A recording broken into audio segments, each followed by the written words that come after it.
Selamat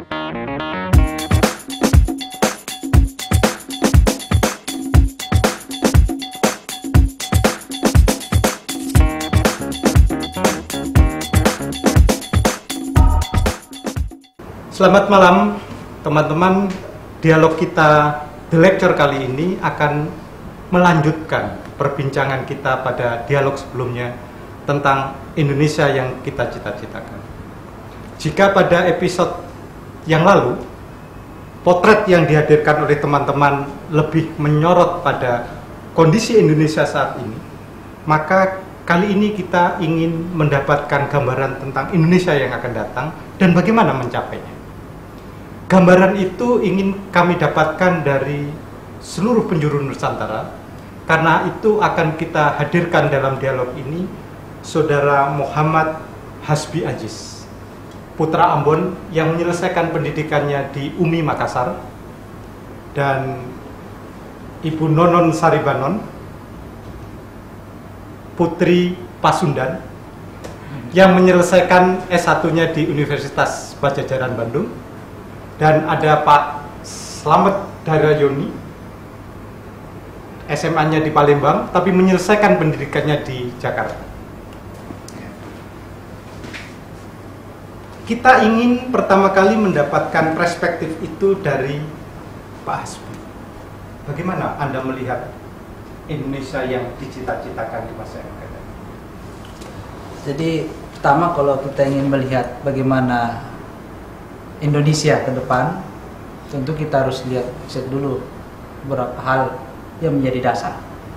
Kalau kita bicara tentang masa lalu, ya mungkin terlalu panjang, mungkin masa kini aja tentang bagaimana sih peringkat Indonesia di mata dunia. Salah satu contoh namanya di Global Competitiveness Index tahun 2011-2012, kita tuh saya punya catatan di sini, Indonesia itu berada di urutan 76 dunia untuk perbandingan ketersediaan infrastrukturnya. Sedangkan Brasil itu di kelompok 18, di mana dia sudah pada tahap ketiga, kita masih di tahap kedua. Nah, ketersediaan infrastruktur ini juga membuka peluang bagaimana pembangunan itu dilaksanakan. Cara melaksanakan pembangunan itulah yang mungkin kita perlu sedikit kritisi. Karena kenapa? Jika kita bicara pembangunan berkelanjutan yang akan ke depan ini, kita akan melihat bagaimana pembangunan yang dilaksanakan saat ini.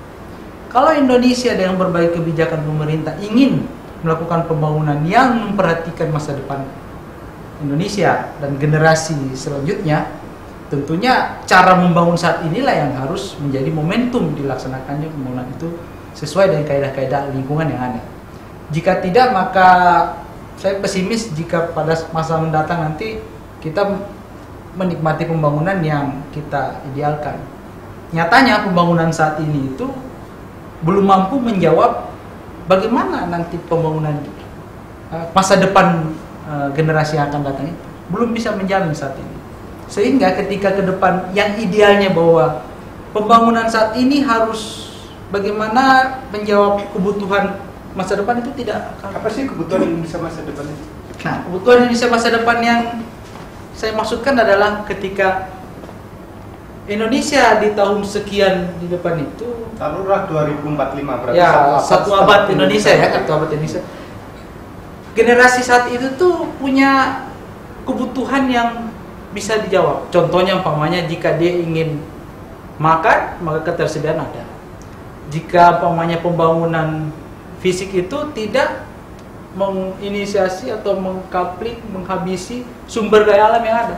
Jadi daya dukung lingkungan saat itu cukup mumpuni untuk menjawab kebutuhan pembangunan saat itu.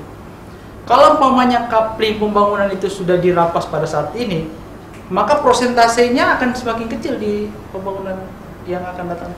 Bu Nonon punya gambaran yang lebih konkret tentang Indonesia yang dicita-citakan? Kalau saya melihat dari sisi misalnya pembangunan yang berkelanjutan ya, dari sisi lingkungan. Oke, kita memang misalnya memiliki beberapa masalah saat ini dalam pengelolaan sumber daya alam.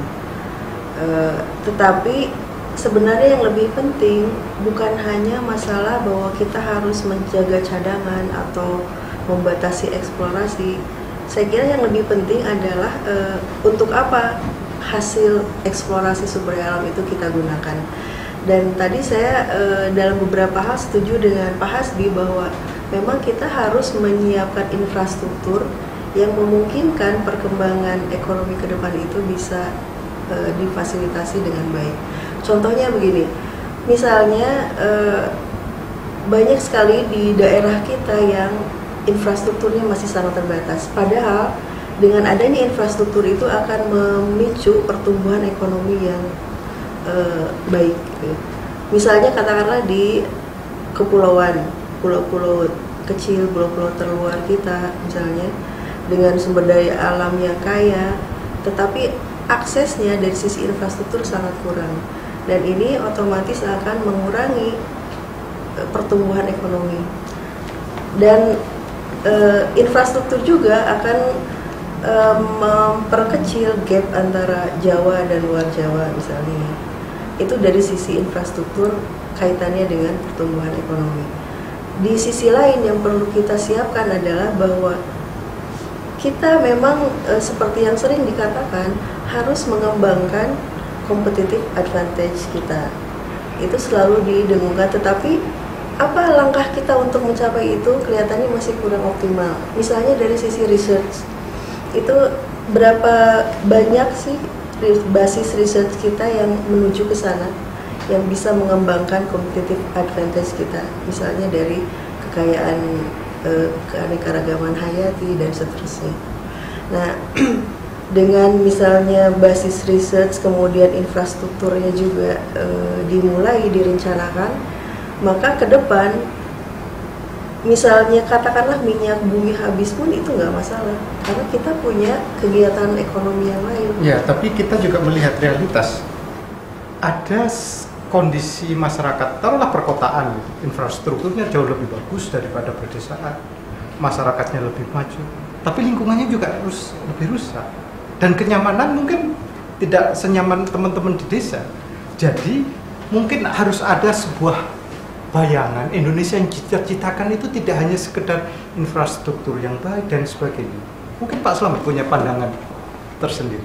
Ya, saya kira dari beberapa hal yang tadi disampaikan, tentu yang paling penting adalah membangun karakter masyarakatnya yang lebih aware terhadap masa depan dia sendiri. Dalam artian bahwa betul bahwa ada sebanyak sumber daya alam yang ada di bumi Indonesia ini, tetapi ada problem pengelolaan yang belum cukup berkelanjutan, pertama. Kemudian yang kedua, masih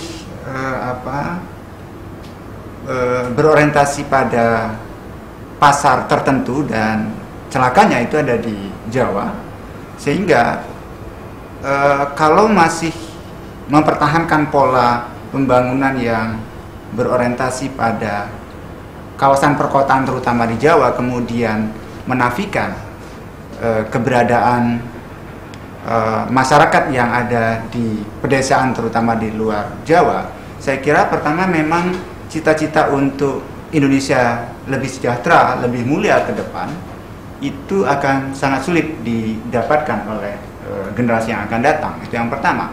Yang kedua, saya kira juga ini akan mengancam integrasi bangsa ini, karena konflik sumber daya alam, pengerukan sumber daya alam yang berlebih, dan itu dalam kerangka untuk memenuhi kebutuhan yang ada di kota-kota besar terutama di Jawa, sementara di kampung-kampung di luar Jawa ini ada kesenjangan yang sangat signifikan. Problem listrik umpama itu ketara sekali hari ini kita saksikan. Nah, ke depan saya kira pemerintah harus lebih memberikan prioritas untuk baik dalam konteks membangun kesadaran ya masyarakat masyarakat yang ada di perkotaan agar tidak konsumeristik, kemudian juga membangun kesadaran bagi masyarakat di perdesaan yang mereka juga harusnya memahami ketika ada kegiatan pemanfaatan sumber daya alam itu tidak sekedar diam, tidak sekedar menerima, tetapi juga mengkritisi. Jadi konkretnya mungkin Indonesia yang kita citakan di masa yang akan datang itu adalah sebuah masyarakat yang sejahtera, yang diperoleh dengan jalan yang mulia. Jalan yang mulia itu terwujud dalam peradabannya. Jadi sejahtera Sana pangan papannya terpenuhi dengan baik dan kita tidak tereksploitasi oleh waktu. Misalnya berangkat pagi pulang jam 9 malam, itu tereksploitasi oleh waktu. Dan kualitas hidup yang lebih meningkat.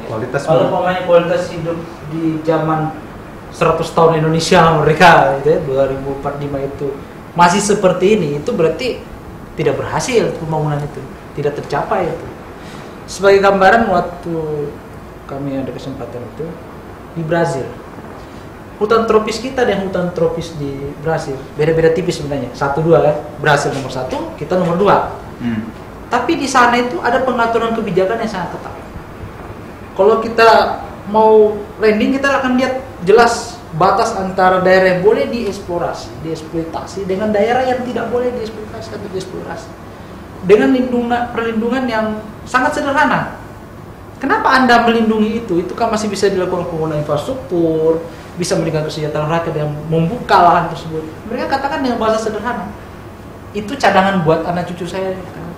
Sangat sederhana, simple, dan kita di Indonesia juga paham itu, tapi kebijakan kita tidak menjamin ke arah dan Brasil ternyata ekonominya lebih bagus. Nomor 6 dengan mampu mencatatkan sumber daya alam. Ya. Indonesia udah jual obral tapi lebih jelek. Ya. Jadi gimana?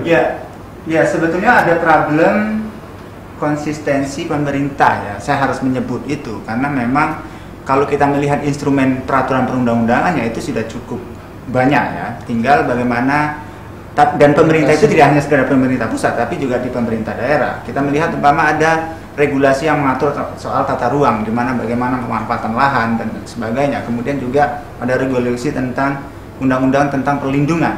Jadi ada perlindungan sebetulnya di situ dan pengelolaan lingkungan hidup. Artinya secara tekstual dan secara regulasi Indonesia sebetulnya sudah punya modal dan tinggal bagaimana ada political will dari pemerintah, dan saya kira cita-cita yang tadi kita diskusikan akan tercapai di masa-masa yang akan datang. Sebetulnya ada jalan menuju Indonesia yang lebih sejahtera, dan jalan itu dalam perspektif pembangunan berkelanjutan sebetulnya bisa ditempuh, yaitu dengan memberi nilai tambah yang tinggi terhadap pemanfaatan sumber daya alam, memberikan nilai tambah yang tinggi terhadap kreativitas manusia. Nah, bagaimana jalan itu diperinci, diimplementasikan menjadi kebijakan yang lebih nyata? Gimana jalannya? Ya, ada salah satu sisinya mungkin ya. Kita tadi menyebut bahwa masyarakat harus aware, ya. Jadi sebuah masyarakat yang aware juga harus kita bangun. Ya. Tapi di satu sisi juga jangan lupa leadership itu juga penting. Bagaimana pemimpin kita memiliki jiwa nasionalisme, kepemimpinan yang baik. Karena jadi pemimpin yang sekarang enggak ya? Tidak punya jiwa nasionalisme dan leadership yang baik ya? Ya mungkin ada contoh, tapi bisa kita lihat dari hasilnya. Nah, suatu wilayah yang bisa berkembang dengan baik itu boleh juga. Boleh kok, ngeritik boleh. Ya. Nggak usah ragu, yang sekarang nggak bagus nggak apa-apa. Saya sih sepakat ya dengan Mbak Nonon ya. Ketika orang bicara tentang bagaimana kebijakan itu lahir, maka political will akan dilihat oleh masyarakat. Masyarakat yang menilai, bukan kami ini saja gitu ya sebagai stakeholder, tapi juga masyarakat yang notabene telah memilih pemerintahannya saat ini ataupun yang akan datang atau periode berikutnya. Menentukan titik political will itulah yang harus diadaptasi oleh pemerintah yang berkuasa ataupun yang akan datang. Mereka harus adaptif, mengakomodasi apa sebenarnya keinginan-keinginan. Saya mendengar kritik kalau pemimpin kita itu sebetulnya tidak ngerti masalah. Dia memang besar dalam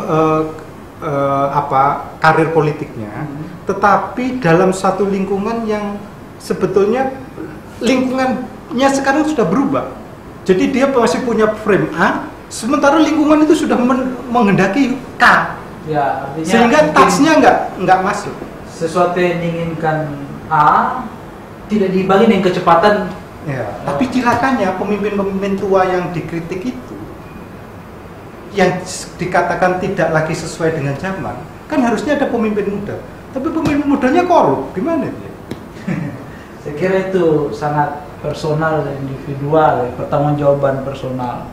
Saya pikir tidak bisa digeneralisir begitu ya Pak Slamet ya. Mungkin tidak bisa digeneralisir bahwa tokoh muda itu tidak bisa memimpin dalam keadaan bersih. Saya bisa jadi karena sistemnya itu memang sudah sedemikian rusak. Kemudian kalaupun ada tokoh muda yang cukup potensial masuk dalam sistem yang sudah rusak ini, kan ada dua kemungkinan.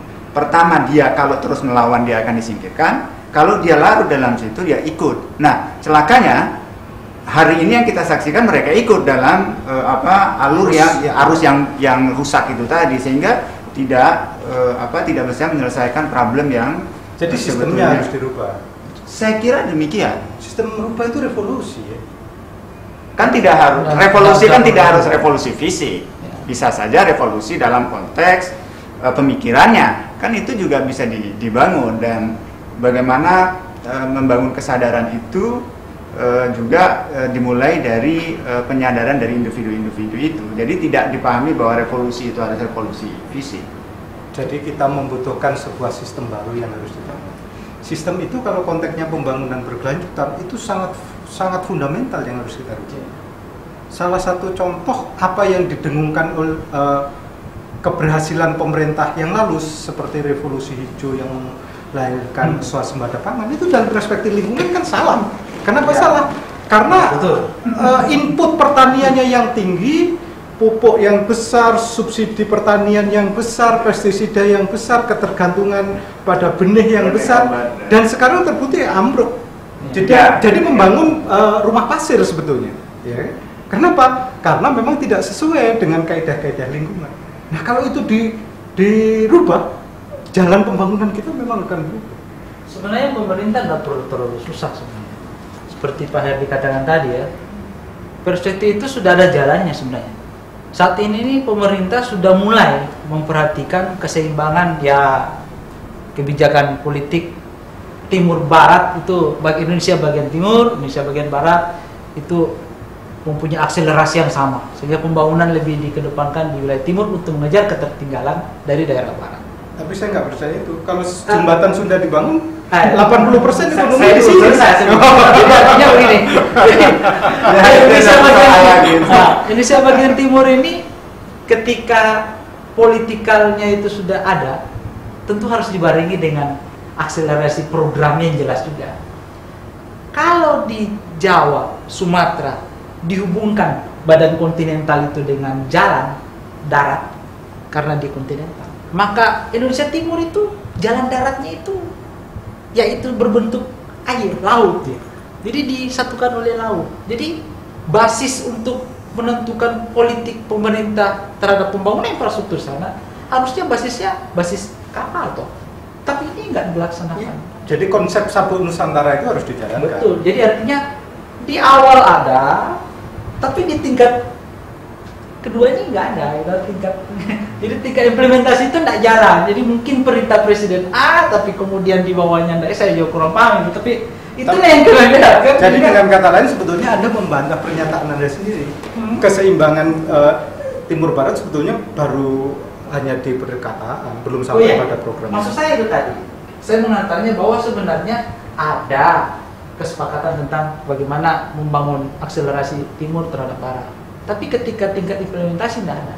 Yang saya khawatirkan 2045 nanti dengan pola yang seperti ini, yang nggak ada itu yang namanya terjaminnya peningkatan kualitas hidup manusia di tahun 2045. Jadi indeks pembangunan manusia kita juga turun ya Bu. Iya, saya melihatnya dari sisi yang lain. Sebenarnya kita memiliki banyak potensi di Indonesia. Yang pertama, walaupun tadi disebutkan kita sudah kehilangan banyak hal dengan revolusi hijau, tetapi saat ini sudah mulai ada pergeseran. Ya. Mulai disadari bahwa penggunaan bahan kimia dan input yang terlalu tinggi itu juga merusak. Dan ini gerakan ini sebenarnya sudah banyak dimulai, bahkan di Kementerian Pertanian pemerintah sendiri pun sudah mulai menyadari hal itu. Itu di satu sisi, misalnya di sisi pertanian sebagai salah satu unsur terbesar di perekonomian kita. Yang kedua, sudah mulai juga banyak disadari bahwa peran serta masyarakat di dalam pembangunan itu penting. Dan kita boleh bangga untuk yang satu itu, karena di Asia Tenggara itu kita merupakan leader di dalam pembangunan partisipatif, ya kan? Jadi bagaimana pembangunan di setiap daerah itu sudah mulai memasukkan partisipasi masyarakat di dalam perencanaannya. Nah, sebenarnya dari situ itu bisa menjadi modal kita untuk berkembang di masa yang akan datang. Dan kalau kita misalnya sering ke daerah ya, melihat bahwa sebenarnya masyarakat kita dari sisi wawasan itu tidak kurang. Saya melihat bahwa di daerah yang relatif terpencil pun, misalnya di kepulauan, itu mereka sadar bahwa lingkungan itu penting, dan itu bisa kita lihat dari misalnya pada saat ada pertambangan batu bara masuk, mereka sudah mulai mengkalkulasi bahwa ini ada dampak lingkungannya, dan mereka harus bisa mengendalikan itu, dan mereka membuat gerakan. Artinya bahwa masyarakat kita sebenarnya kalau diberi ruang itu sudah bisa lebih diarahkan kepada bagaimana kita mencapai pembangunan. Pertanyaan saya begini, apakah memang muncul kesadaran sebagai koreksi terhadap kesalahan yang Ibu contohkan dalam revolusi hijau itu, atau sebetulnya sudah terjadi pengalihan konsentrasi karena pertanian sudah tidak bisa lagi diharapkan sebagai leading sektor, maka sekarang berubah kepada leading sektor yang lain? Karena kalau memang secara substantif ada kesadaran bahwa membangun berkelanjutan itu harus diterapkan, harusnya nggak ada jual obral murah batu bara. Yang terjadi kan sekarang jual murah obral batu bara kan. Jadi gimana? Kalau menurut saya kok sebetulnya hanya pengalihan aja. Di sini digali sudah sampai batu cadas tulang belulang dengan di sini kemudian jual juga obral itu. Ya, kita melihat kesadaran masyarakat di satu sisi dan eksploitasi dengan berbagai dilemanya di sisi yang lain. Tetapi walaupun itu ada eksploitasi, itu tidak berarti masyarakat kita tidak aware ternyata kalau kita ke lapangan. Gitu. Nah, tinggal bagaimana ini harusnya pengelolaan ini baik, atau masyarakat nanti yang akan membuat social movement gitu ya. Kan itu tarik-tarikannya di situ. Nah, harusnya pemerintah menyadari itu bahwa ketika masyarakat mulai menyadari adanya kerusakan dengan segala dampaknya, maka mereka akan membuat gerakan sosial. Nah, harusnya dengan pengelolaan yang baik dari atasnya, berarti ini juga bisa menyeimbangkan. Kalau kita bicara tentang itu, kekuasaan pemerintah dan kemampuan masyarakat, ini sebetulnya kritik hari ini yang cukup menonjol adalah bagaimana memberi nilai yang optimum terhadap belanja pemerintah. Belanja pemerintah ini kan sudah dianggap tinggi, ini 3.000 triliun. Tetapi yang dihasilkan sama aja dengan APBN yang 600 triliun.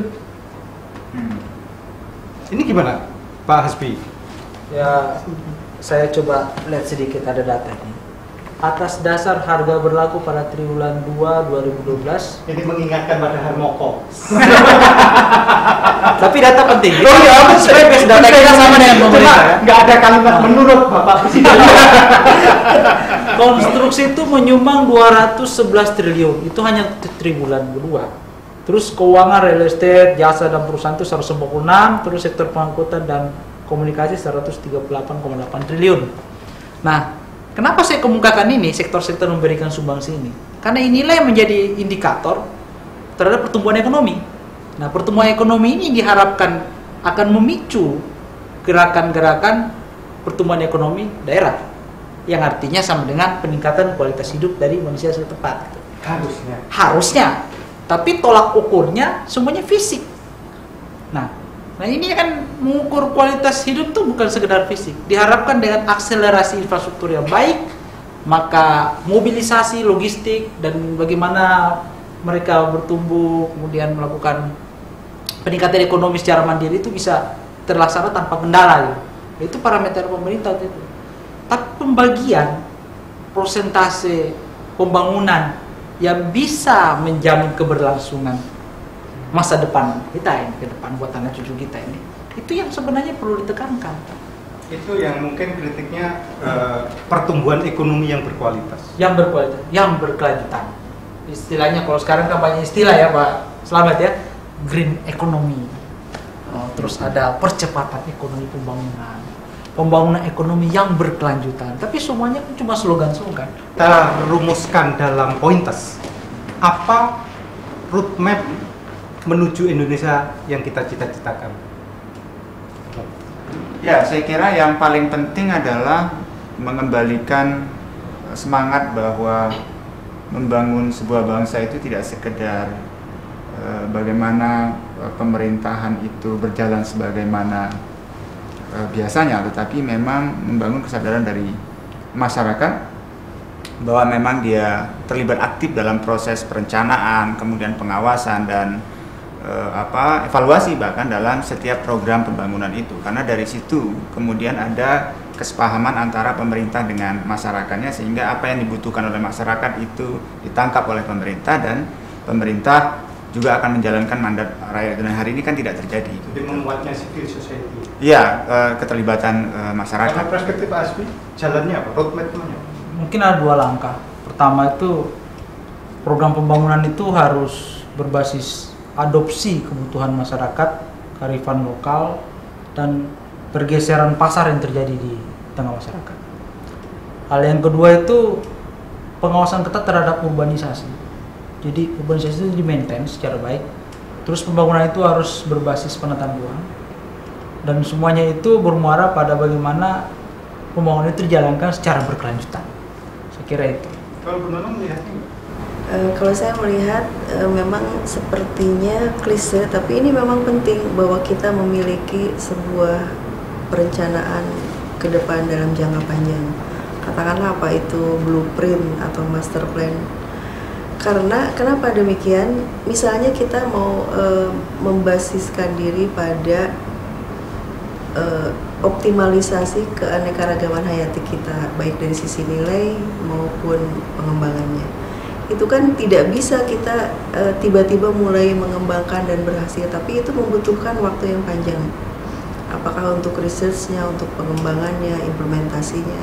Jadi kalau kita rumuskan menuju Indonesia yang kita cita-citakan ada 3 langkah. Yang pertama adalah sebuah perencanaan pembangunan yang jangka panjang yang dirumuskan berdasarkan prinsip-prinsip pembangunan berkelanjutan dengan menguatnya masyarakat madani. Teman-teman, demikian dialog kita kali ini. Sampai bertemu pada kesempatan yang akan datang.